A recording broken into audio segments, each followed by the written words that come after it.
Welcome to the Bar Exam Toolbox podcast. Today we're talking about the MPRE as part of our Quick Tips series. Your Bar Exam Toolbox hosts are Alison Monahan and Lee Burgess. That's me. We're here to demystify the bar exam experience so you can study effectively, stay sane, and hopefully pass and move on with your life. We're the co-creators of the Law School Toolbox, the Bar Exam Toolbox, and the career-related website Career Dicta. Alison also runs the Girls Guide to Law School. If you enjoy the show, please leave a review on your favorite listening app and check out our sister podcast, the Law School Toolbox podcast. If you have any questions, don't hesitate to reach out to us. You can reach us via the contact form on barexamtoolbox.com, and we'd love to hear from you. And with that, let's get started.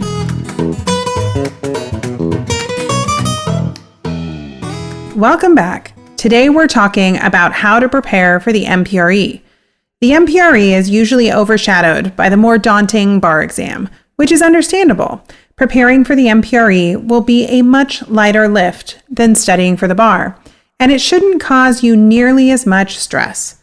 But passing the MPRE is still a crucial element of bar admission, so it's important that you take it seriously.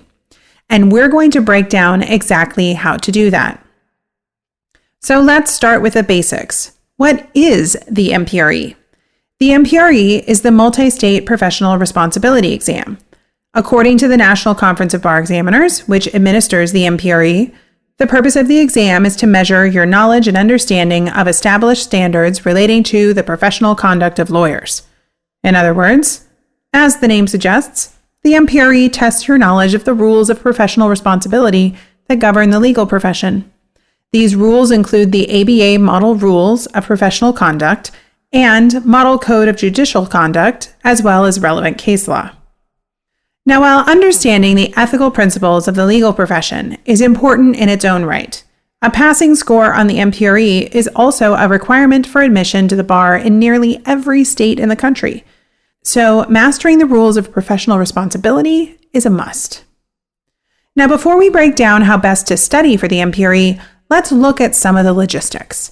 The MPRE consists of 60 multiple choice questions, which you'll be given 2 hours to complete. Compare that to the multi-day marathon that is the bar exam, and you'll see why we said the MPRE is a lighter lift. The MPRE is offered 3 times a year, in August, November, and March. While many people choose to sit for the exam in their 3L year, you can take it as early as 2L year if you want. And while passing the MPRE is essential for bar admission, each jurisdiction sets its own passing score, and these scores vary state to state. California, for example, requires a higher score than Washington, D.C., so make sure you know the required score for the jurisdiction you're planning to practice in. Okay, now let's shift our focus to actually studying for the MPRE. Like we said, this should definitely not be anywhere near as stressful as preparing for the bar exam. And many people find that they can study sufficiently over the course of a few weeks, as long as they're focused in that period. First things first, if your law school offers a course on professional responsibility, that's going to be a great foundation for preparing for the MPRE. A lot of the material you need to know for the exam will be covered in that course. If you're already planning to take professional responsibility in school, try and register for an MPRE sitting shortly after you finish that course, or the bulk of the course if the test falls mid-semester, so the material is still fresh. If your law school doesn't require professional responsibility as a course, or if you're planning to take the MPRE before you've taken professional responsibility, or long enough after that you've forgotten what you've learned, there's still plenty of ways to prepare for the exam.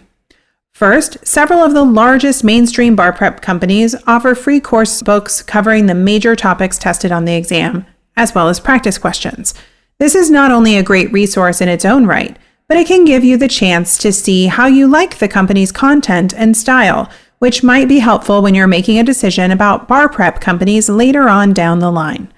Some of these companies might provide free physical books at your law school, but you can also search MPRE Study Guide online and find an abundance of resources.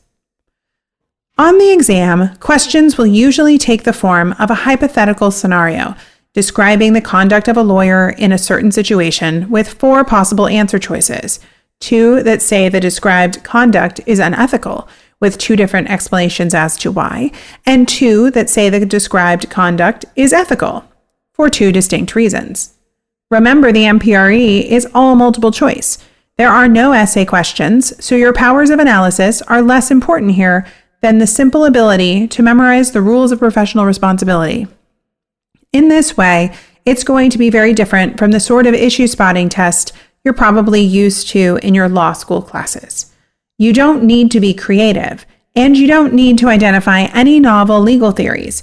You just need to know the material well enough to know which rules are being tested in a given question. As with most tests in law school, you're probably not going to be able to memorize everything. But the more of the rules and principles of legal ethics you remember when you sit down for the test, the better shape you're going to be in.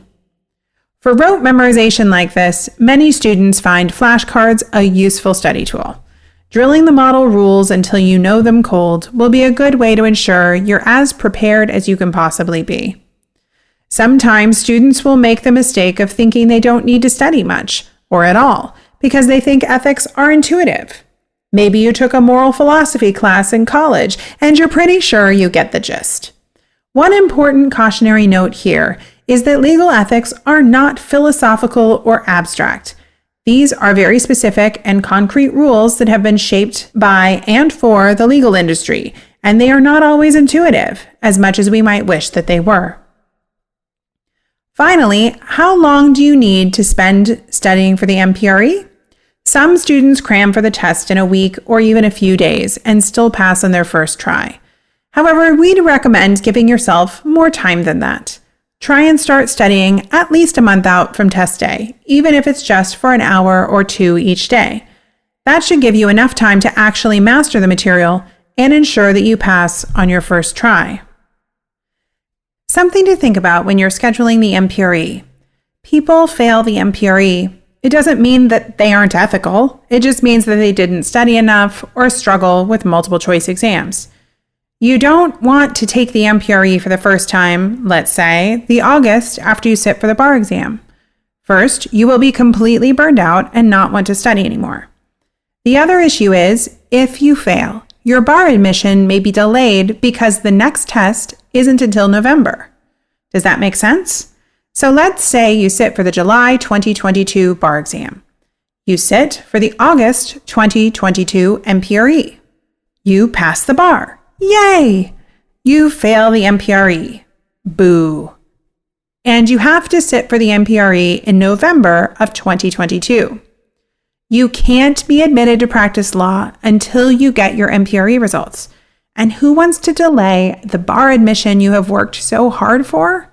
Sit for the MPRE early. Another thought. If you get testing accommodations in law school, you should apply for accommodations for the MPRE. There are deadlines for this, so don't wait too long to check this off your list of to-dos. Make sure you visit the NCBE website to learn more about accommodations for the MPRE. And with that, we are out of time. If you enjoyed this episode of the Bar Exam Toolbox podcast, please take a moment to leave a review or rating on your favorite listening app. We'd really appreciate it, and be sure to subscribe so you don't miss anything. If you are in law school, you might also like to check out our popular Law School Toolbox podcast as well. If you have any questions or comments, please don't hesitate to reach out to myself or Alison at lee@barexamtoolbox.com or allison@barexamtoolbox.com, or you can always contact us via our website contact form at barexamtoolbox.com. Thanks for listening, and we'll talk soon.